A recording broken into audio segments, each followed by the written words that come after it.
Baik, Assalamualaikum warahmatullahi wabarakatuh. Pada pertemuan kali ini kita akan membahas tentang EBM ya, Evidence Based Medicine. Jadi praktek-praktek klinis yang berdasarkan pada bukti-bukti. Nah, seperti apa evidence based medicine ini? Jadi evidence-based medicine ini merupakan pengintegrasian antara yang pertama adalah bukti ilmiah ya. Jadi ada beberapa integrasi dari yang kita namakan dengan istilah IBM ini. Jadi ada pengintegrasian antara bukti ilmiah berupa hasil penelitian yang terbaik, kemudian ada kemampuan klinis dokter, kemudian preferensi pasien dalam proses pengambilan keputusan pelayanan kesehatan ataupun patient values ya. Jadi nilai-nilai dari pasien. Jadi preferensi pasien dalam mengambil keputusan pelayanan kedokteran atau pelayanan klinis. Jadi kemudian menurut Sackett et al. 2000 itu IBM merupakan suatu pendekatan medik yang didasarkan pada bukti-bukti ilmiah terkini untuk kepentingan pelayanan kesehatan penderita. Jadi pelayanan-pelayanan atau pendekatan-pendekatan medik seharusnya terus update gitu ya. Jadi terus mengikuti perkembangan karena mungkin ada penelitian-penelitian terbaru, informasi terbaru berdasarkan perkembangan penyakit, misalnya ada penyakit-penyakit baru yang belum diketahui, ada informasi-informasi tentang penanganan yang baru. Nah, ini harus terus di follow up, diikuti sehingga ketika melakukan pelayanan gitu diharapkan dapat memberikan pelayanan yang terbaik. Jadi ini dalam skema ya, tujuannya adalah improve patient outcomes, jadi memperbaiki outcomes dari pasien. Jadi ada individual clinical expertise dari expertise atau keahlian dari klinisnya, dari tenaga medis, kemudian ada patient values and expectations, nilai-nilai pasien dan harapan dari pasien, kemudian adalah best available clinical evidence, dari penelitian-penelitian yang ada, dari bukti-bukti terkini yang terus berkembang gitu ya, best available clinical medicine. Jadi ada keterpaduan antara tiga ini, best research evidence, clinical expertise, kemudian juga ada patient values. Jadi best research, jadi penelitian-penelitian yang terus dilakukan, ini perlu yang kemudian misalnya diterbitkan di berbagai macam cara diseminasi informasi ya, bisa dari jurnal, kemudian ada kalau di jurnal ada letter tuh, ada semacam catatan notes gitu ya, atau pada conference atau pada rapat-rapat koordinasi gitu bisa disampaikan hasil-hasil penelitian terbaru. Kemudian dari clinical expertise, dari keahlian dari tenaga-tenaga kesehatan, tenaga-tenaga medis yang sudah berpengalaman. Jadi pengalaman medis ini juga merupakan salah satu faktor yang penting dalam evidence-based medicine ini. Kemudian jangan lupa ada patient value dan expectation. Nah ini ya, sama tadi skemanya, ada bukti klinis yang tersedia, keterampilan dari klinis, nilai-nilai dan ekspektasi pasien. Dengan harapan ada keadaan klinis dari pasien yang akan menjadi lebih baik. Nah, kenapa sih perlu tujuan EBM ini apa gitu ya? Yang pertama adalah membantu klinisi memberikan pelayanan medis yang lebih baik agar diperoleh hasil klinis atau clinical outcome yang optimal bagi pasien ya, dengan cara memadukan bukti terbaik yang ada, yang tadi ya, ada best research available, kemudian ada clinical expertise atau keterampilan klinis, dan nilai-nilai dari pasien. Jadi membantu klinisi memberikan pelayanan medis yang lebih baik gitu. Kemudian memungkinkan pengambilan keputusan klinis yang lebih efektif, aman, reliable, evidence, dan cost efektif.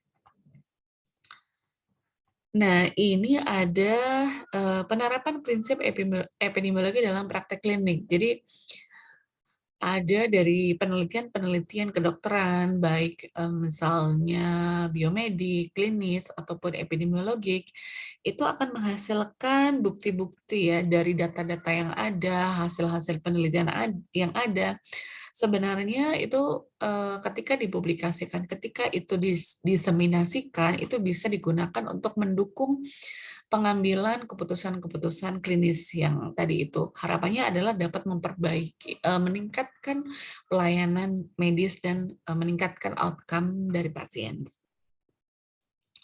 Nah, tetapi not all evidence are created equal. Jadi kita harus kayak memilih bukti-bukti yang ada. Ada riset yang memberikan bukti yang bernilai tinggi tentang efektivitas terapi, tetapi ada pula riset yang memberikan bukti sampah. Artinya kita harus memilih dari sumber-sumber yang valid dan reliable gitu ya. Harus hati-hati dalam memilih bukti-bukti ilmiah yang tadi ada best research available-nya. Kemudian ada prinsip epidemiologi yang harus diperhatikan juga dalam mengidentifikasi, mengkaji, kemudian mengontrol kesalahan sistematik atau systematic error seperti biasnya ya. Bias itu kesalahan atau simpangan dalam penelitian yang bisa saja tidak sesuai dengan sebenarnya, atau kesalahan dalam hasil penelitian atau simpulan penelitian. Jadi hati-hati. Jadi itu bias ini dapat mempengaruhi kebenaran dan presisi dari bukti-bukti yang dihasilkan dari penelitian. Nah, mengapa perlu EBM ini? Jumlah publikasi medis itu kan sangat cepat sehingga para dokter kadang waktu ya untuk kewalahan untuk mengidentifikasi bukti yang relevan, berguna, dan dapat dipercaya. Ini dapat melunturkan kepercayaan masyarakat terhadap integritas pelayanan kedokteran dan praktisi dalam memberikan pelayanan medis. Nah, ini ada beberapa masalah-masalah serius di pelayanan kesehatan yang seharusnya dapat dicegah atau diminimalisir ya, inefisiensi, ketidakadilan, ketidakpuasan terhadap pelayanan kesehatan ini yang harus dicegah atau diminimalisir. Ini ada beberapa masalah-masalah medis yang mendorong kenapa IBM itu perlu gitu ya. Ada prosedur diagnostik, terapi, biaya pelayanan kesehatan yang tinggi, pelayanan berkualitas yang kurang, kesalahan praktek medis atau yang tidak manusiawi, ataupun pengambilan keputusan klinis yang tanpa dasar bukti ilmiah yang kuat atau adekuat. Nah, sehingga diperlukan adanya evidence-based medicine. Jadi pelayanan-pelayanan klinis yang memang berdasarkan bukti-bukti.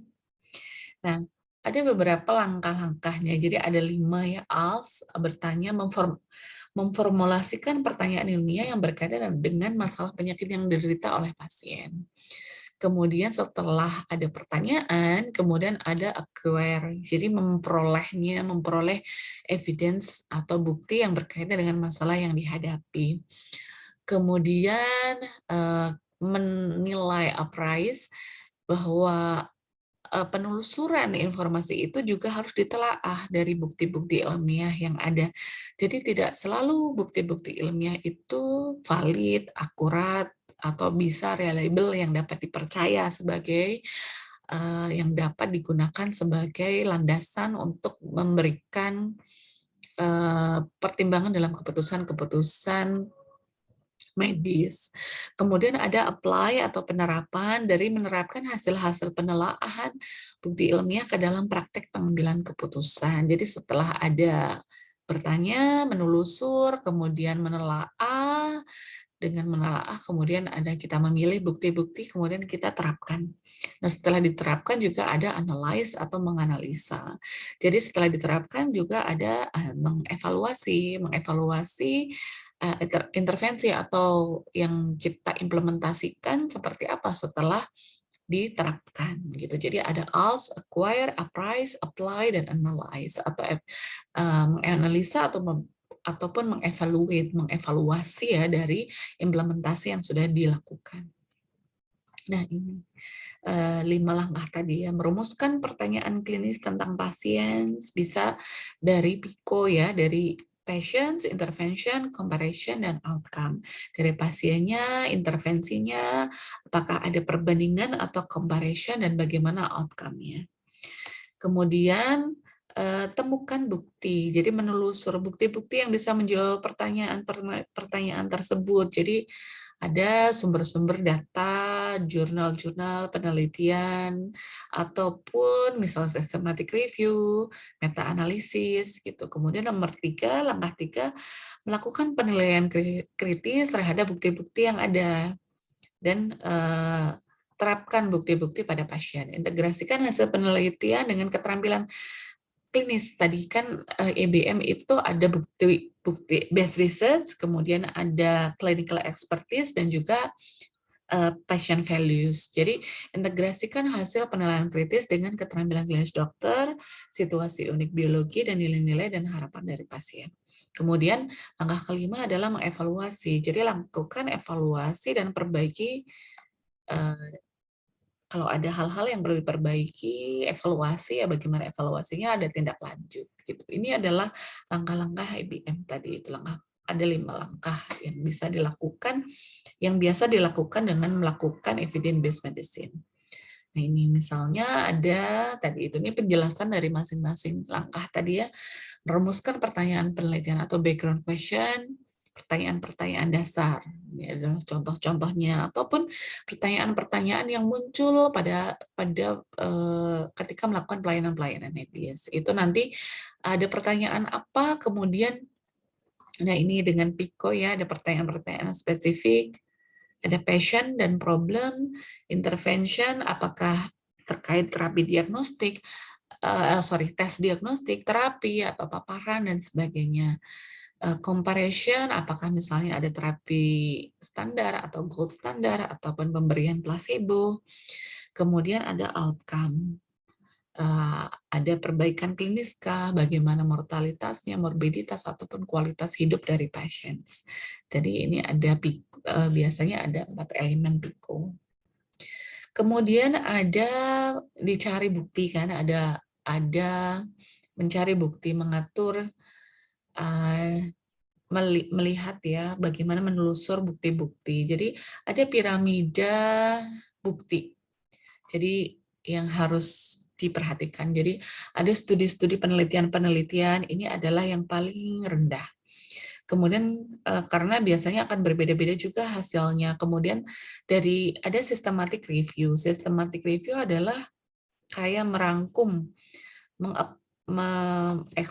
price and expected ya. Jadi dari hasil-hasil studi yang ada, kemudian dirangkum dalam satu systematic review, kemudian bisa ada informasi-informasi yang bisa lebih komprehensif, yang bisa dibaca oleh seseorang yang mencari bukti-bukti tersebut. Kemudian ada guideline. Jadi systematically derived recommendation. Jadi biasanya kan ada petunjuk-petunjuk ya, ada panduan-panduan. Jadi misalnya misalnya terkait COVID gitu ya, ada panduan-panduan yang biasanya dikeluarkan oleh instansi-instansi yang berwenang. Kemudian ada synthesize, summarize for clinical reference. Kemudian ada sistem yang sudah tersistem. Jadi piramida bukti ini dari yang terendah sampai yang tertinggi. Yang kevalidan bukti yang kita rujuk ya. Kalau sudah ada guideline, itu sudah ada pedoman yang justru itu jadi lebih tinggi dibandingkan kalau kita bisa membaca hanya satu jurnal saja, itu di bagian yang paling bawah di studies ini ya, hasil penelitian. Karena kadang-kadang hasil penelitian sangat spesifik, atau misalnya sampelnya terbatas, lokasinya, tadi ya mungkin ada faktor-faktor tertentu yang memang apakah bisa digeneralisasi atau tidak, itu harus diperhatikan juga gitu. Jadi ada tingkatan-tingkatan bukti. Ini adalah piramida bukti yang bisa digunakan ketika kita akan memilih bukti-bukti yang akan diterapkan. Nah, ada appraisal, apakah temuannya benar, apakah penting, kemudian bisa diterapkan pada pasien apa tidak gitu. Ini adalah appraise. Kemudian ada penerapan dari bukti-bukti tersebut gitu ya. Jadi ini pun ada level of evidence itu dipresentasikan derajat evidence untuk mengkategorisasi berdasarkan kekuatannya dari 1A, 1B, 2A, 2B, 3, kemudian 4. Misalnya yang pertama, yang 1A, evidence merupakan hasil meta-analisis atau systematic review dari berbagai uji klinik acak dengan kontrol atau randomized control trial. Itu merupakan derajat bukti 1A. Kemudian meningkat lagi, kemudian ada evidence yang berasal dari minimal satu uji klinik acak dengan kontrol atau kelola. Jadi kemudian ini ada yang paling sedikit uji klinik dengan pembanding tetapi tanpa randomisasi. Ini dari kuasi eksperimen. Nah, ini evidence berasal dari penelitian deskriptif non eksperimental, kemudian ini berdasarkan laporan komite atau opini. Jadi yang paling bagus adalah yang 1A. Dari yang paling rendah ada yang hanya misalnya dari laporan saja atau opini dari pengalaman klinik. Kemudian ada hasil penelitian deskriptif, non-eksperimental, kemudian lebih tinggi lagi evidence yang berasal dari paling sedikit satu hasil penelitian kuasi eksperimen. Kuasi eksperimen ini adalah penelitian eksperimen yang tanpa randomisasi, jadi eksperimen semu. Kemudian ini meningkat lagi yang berasal dari paling sedikit satu uji klinik dengan pembanding, tetapi tanpa randomisasi. Kalau ini ada pembandingnya, kemudian ini minimal satu uji klinik acak dengan randomized control trial dengan adanya kontrol, dengan dilakukan dengan random. Ini akan lebih bagus lagi.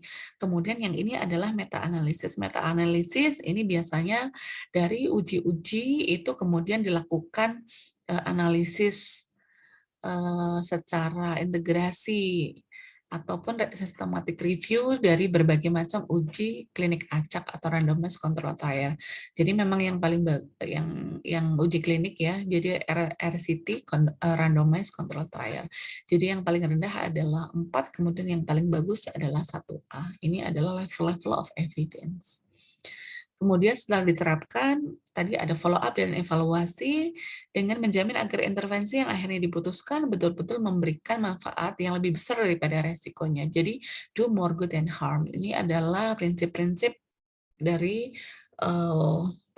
penerapan EBM ini. Jadi harapannya dari bukti-bukti terbaru kemudian dapat digunakan untuk penerapan di klinis, kemudian untuk dapat memperbaiki outcome dari pasien. Jadi ini merumuskan